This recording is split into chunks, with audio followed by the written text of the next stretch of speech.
Hello बच्चों, आज हम बात करेंगे अर्थमेटिक प्रोग्रेशन का मोस्ट इंपॉर्टेंट क्वेश्चन जो कि आने वाला बोर्ड एग्जाम में आपके लिए बहुत इंपॉर्टेंट होने वाला है। अगर आज का जितना भी क्वेश्चंस हम बता रहे हैं इतना कर लोगे तो आपका इस एग्जाम में जो कि 2 मंथ के बाद है, इसमें आपका एक भी क्वेश्चंस अर्थमेटिक प्रोग्रेशन से नहीं छूटने वाला। इसका बेसिक वाला वीडियो मैं ऑलरेडी इसके पहले बना चुका हूँ, डिस्क्रिप्शन बॉक्स में लिंक आपको मिल जाएगा। अगर ये वो वीडियो नहीं देखे हो तब आकर के वो देख करके फिर इसको आकर के बनाने का कोशिश करना, तो आपको 100% कंसेप्ट क्लियर होगा। और किस तरह से बनाना है आपको पता है बच्चों। क्या करोगे, सबसे पहले वीडियो को जितना भी क्वेश्चंस आएगा वीडियो में उसको पहले क्वेश्चंस आने के बाद पॉज करोगे, बनाने का कोशिश करना, नहीं बनेगा तो फिर वीडियो को प्ले करके सॉल्यूशन देखना, फिर आगे बढ़ना। ठीक है, तो चलो स्टार्ट करते हैं आज के क्लासेस। मैं उमेश कुमार कंसेप्ट गुरुजी में आप सभी का स्वागत करता हूँ। तो सबसे पहला क्वेश्चन है बच्चा जो कि ये सीबीएसई 2018 में पूछा गया है। यहाँ पे बोल रहा है in an AP if the common difference is -4। Common difference कितना है? -4 है। और जो एंड द सेवेंथ टर्म, जो सेवेंथ टर्म है वो है 4, तो इसका फर्स्ट टर्म फाइंड करना है। तो कैसे सॉल्व करेंगे, देखिए ध्यान से देखिएगा, वीडियो को पॉज कर लीजिए। अगर खुद से बना लेते हो तो बहुत अच्छा, नहीं बनता है तो फिर सॉल्यूशन देखिएगा। तो सबसे पहले हम लोग क्या लिखेंगे, इसका गिवन टर्म लिखते हैं। तो गिवन क्या है बच्चा, इसका गिवन है d इज इक्वल टू -4 और क्या दिया है, सेवेंथ टर्म दिया है, मतलब a7 इज इक्वल टू दिया है 4। और आपको फाइंड करना है a1, मतलब a फाइंड करना है, फर्स्ट टर्म फाइंड करना है।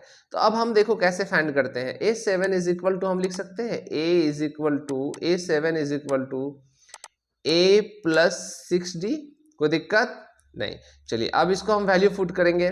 यहाँ पे a7 का वैल्यू 4 दिया है तो हम यहाँ 4 लिखेंगे, इज इक्वल टू a का वैल्यू फाइंड करना है प्लस 6, d का वैल्यू क्या है यहाँ पे -4। चलिए -4 लिख दिए। अब इसको सॉल्व करेंगे। 4 is equal to a plus into minus minus 24। ठीक है, अब इस -24 को हम राइट से लेफ्ट ले जाएंगे, तो जब भी राइट से लेफ्ट कोई भी चीज जाता है तो माइनस प्लस बन जाता है और प्लस माइनस बनता है, मल्टीप्लाई डिवाइड और डिवाइड मल्टीप्लाई बनता है ना। तो चलिए अब हम इसको लिख सकते हैं 4 प्लस 24 इज इक्वल टू ए। तो a इज इक्वल टू 28 आ गया आपका आंसर। आई होप सबको समझ में आ गया होगा कि किस तरह से क्वेश्चंस को सॉल्व करेंगे।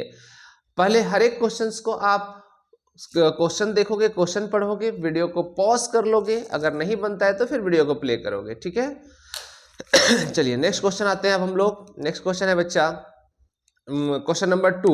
क्वेश्चन नंबर 2 में बोल रहा है what is the common difference of an AP in which A 21st term और 7 टर्म का जो है 84 है। तो हमको डी निकालना है, कॉमन डिफरेंस मतलब डी निकालना है। वीडियो को पॉज कर लीजिए, बनाने की कोशिश कीजिए, नहीं बनता है तो फिर वीडियो को प्ले करके देखिएगा।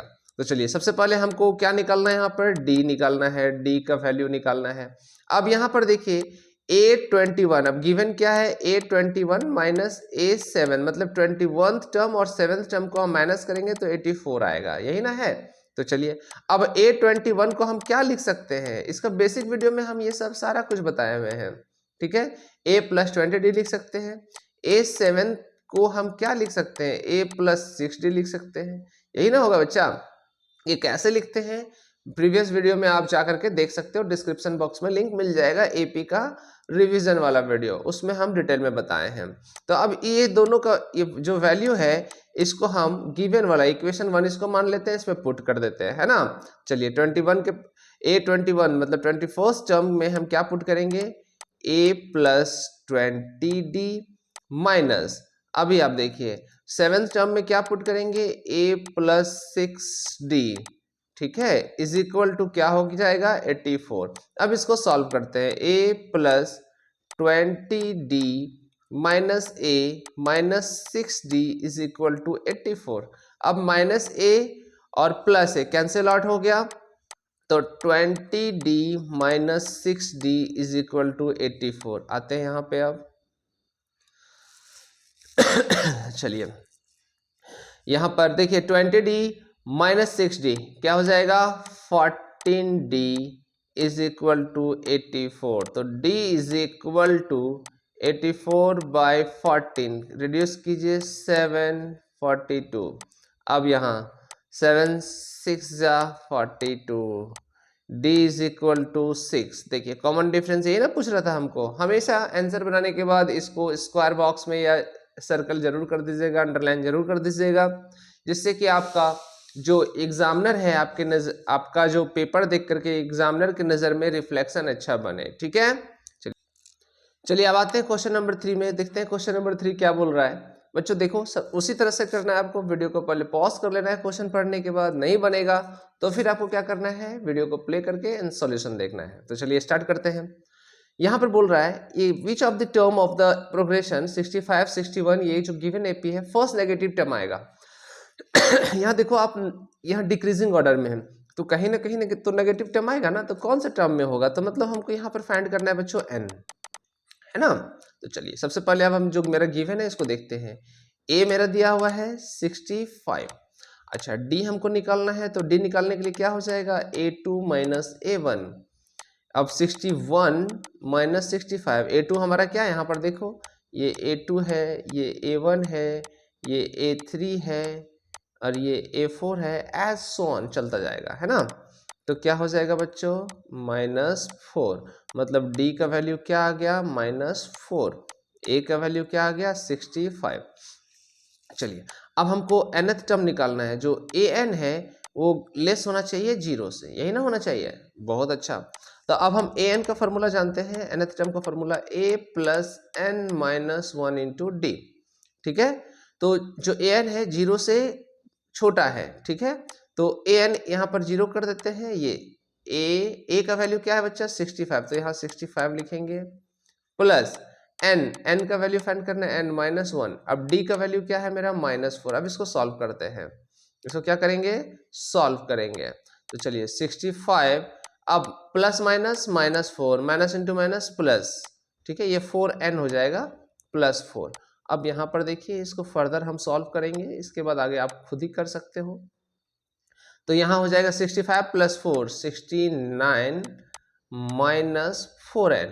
ठीक है, अब ये लेफ्ट हैंड साइड जाएगा तो -69 इज ग्रेटर देन -4n। तो देखिए यहाँ पर ये दोनों माइनस कैंसिल हो गया, तो 69 और 4n देखिए, है ना। तो अब हम 4 को ट्रांसपोज करेंगे राइट से लेफ्ट, तो क्या हो जाएगा, 69 divided by 4, n is greater than 69/4। अब यहाँ 2, यहाँ 3, अब यहाँ पर क्या बच गया, 4.5। अब इसको 17.25, मतलब n जो है वो 17.25 टर्म से बड़ा होना चाहिए। मतलब n जो है कैमा टर्म होना चाहिए, 18th टर्म होना चाहिए। क्योंकि ये पॉसिबल है क्या, 17.25 टर्म पॉसिबल है नहीं, डेसिमल में टर्म पॉसिबल नहीं, चाहे तो 1 होगा, 2 होगा, 3 होगा, 17 होगा, 18 होगा।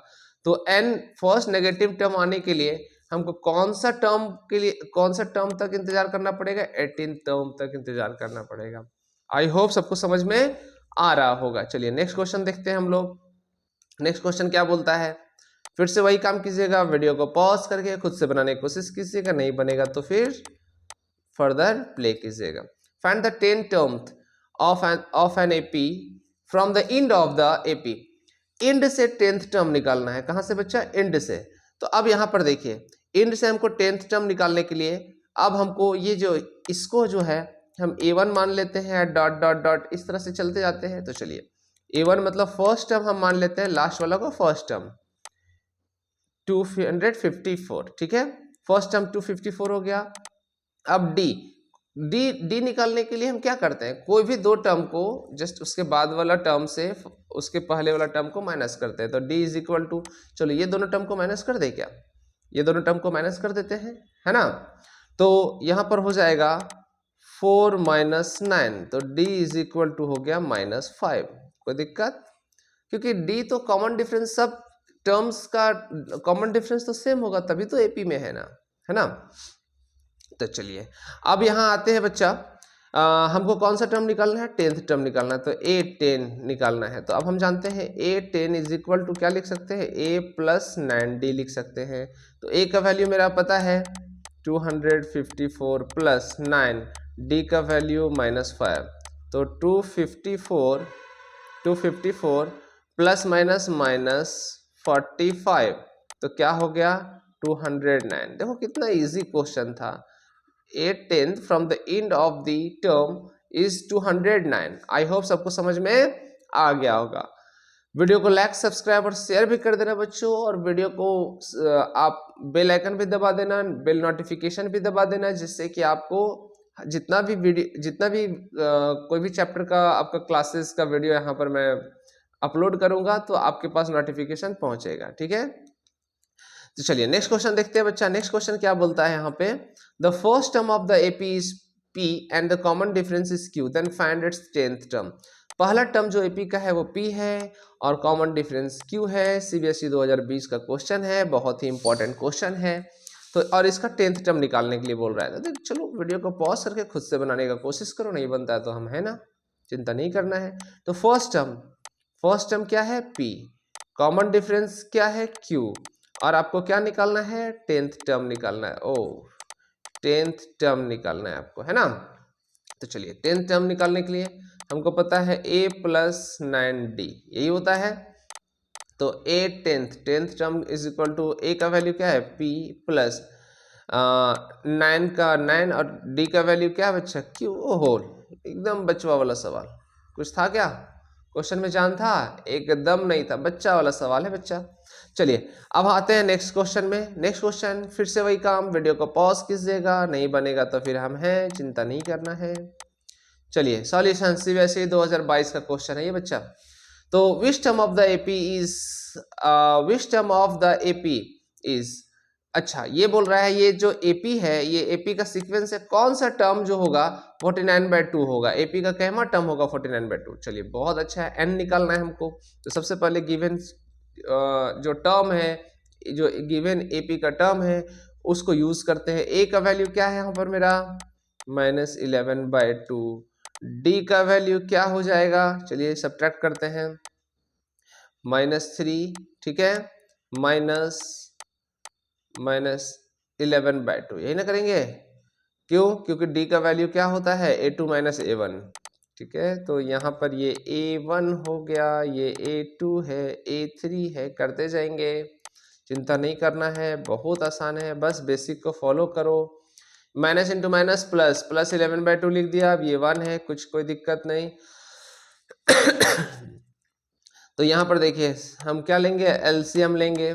तो यहाँ -6 + 11, तो d इज इक्वल टू क्या हो जाएगा 5/2। चलिए d का वैल्यू निकल गया 5/2। a का वैल्यू मेरा यहाँ पर है -11/2, है ना। अब मेरा यहाँ पर an का वैल्यू भी दिया हुआ है, क्या है बच्चा, माइनस नहीं 49/2, ये an का वैल्यू है। अब हमको यहाँ पर n फाइंड करना है। तो an is equal to a + n - 1 into d, यही होता है। अब वैल्यू पुट करते हैं, 49/2 is equal to a -11/2 plus n का वैल्यू फाइंड करना है। चलो कर दिया। अब d मेरा कितना है बच्चा, d अभी हमने निकाला है इंटू 5/2, यही है। बहुत अच्छा, 49/2 सॉल्व करते हैं इसको, -11/2। अब यहाँ पर देखिए +5/2n होगा, -5/2 लिख सकते हैं, कोई दिक्कत। अब सबको एक साथ ट्रांसपोज कर देते हैं, ये +5/2n है, इसको लेफ्ट हैंड साइड ले आएंगे तो क्या हो जाएगा -5/2n, और कांस्टेंट वाला टर्म को साथ में रख देते हैं, कोई यहाँ दिक्कत नहीं होना चाहिए। +49/2, ये जो +49/2 है इसको उठा के राइट हैंड साइड ले जाएंगे तो -49/2 हो जाएगा। चलिए आप सॉल्व कीजिए, -5/2n ये 2 हो गया, -11 -5 -49। तो अब इसको सॉल्व करेंगे, यहाँ पर मैं सॉल्व कर देता हूँ, ठीक है, थोड़ा कंजूसी कर लेता हूँ, नेक्स्ट पेज चेंज करने का जरूरत नहीं पड़ेगा। तो -5/2n इज इक्वल टू, यहाँ पर हो गया -11 - 5, ऐसे कर लो, 49 और 5 54, 54 और 11 64, 65 -65/2, ये 2 और 2 कट गया, है ना, ये माइनस और माइनस कैंसिल आउट हो गया। तो 5n is equal to 65, n is equal to 65/5, तो कितना हो गया, n is equal to 13th term. आ गया आंसर? आई होप सबको समझ में आ गया होगा कि किस तरह से क्वेश्चंस को सॉल्व करना है एपी का, और इस तरह से अगर आप सॉल्व करोगे तो एक भी क्वेश्चंस आपका छूटने वाला नहीं है। में देखते हैं क्या बोल रहा है ये, sum of all the natural number. अच्छा, ये सम ऑफ द एपीज का कंसेप्ट आ गया। अब आपको थोड़ा सा सम ऑफ द एपीज का थोड़ा फार्मूला यहाँ पर एक बार मैं लिख देता हूँ तो आपके लिए आसान होगा। S n is equal to n by two a plus n minus one into d. इस सारा जो कंसेप्ट है एपी का या फार्मूला से रिलेटेड मैं प्रीवियस वीडियो में बता चुका हूँ। नीचे जाकर के कमेंट बॉक्स में, डिस्क्रिप्शन बॉक्स में लिंक होगा, आप देख लेना। दूसरा हमने बताया था s n is equal to n by two a plus a n, ये भी फार्मूला होता है। और तीसरा है n by two a plus l. ये तीनों फार्मूला में कोई भी फार्मूला यूज कर सकते हैं अकॉर्डिंग टू द क्वेश्चन। अब चलिए गिवन वाला टर्म को यूज करते हुए हम लोग आते हैं इस एपी के सीक्वेंस में। तो क्या बोल रहा है, 6 का टेबल मतलब 6 का डिविजिबल और 100 से कम। तो हमारा जो गिवन एपी है कुछ इस तरह से हो सकता है बच्चा, 6 12 18 डॉट डॉट डॉट कहाँ तक, 96 तक, क्योंकि लास्ट हमारा क्या जाएगा 96 से डिविजिबल है 6 से। तो चलिए अब यहाँ से हम फाइंड करते हैं।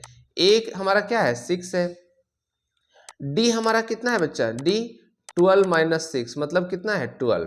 तो हमारा डी हो गया सॉरी 12 नहीं भाई 6 12 माइनस 6 हो गया है ना, 6 ए हमारा 6 डी हमारा 6।